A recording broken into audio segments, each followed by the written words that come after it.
2020 թվականից ի վեր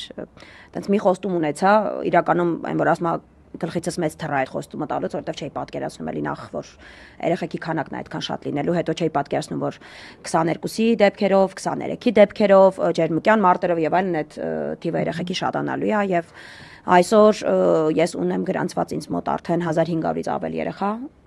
ցավոք թիվը գնալով շատանում է, որովհետև մարդիկ կան երկրում չեն լինում, հետ են գալիս գրանցվում են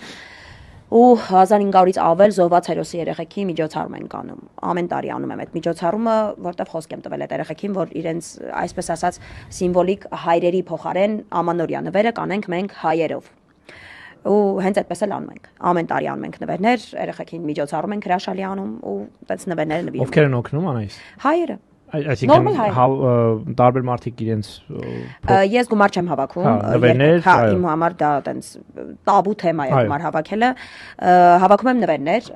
այս տարի սենց բոքսա լինելու,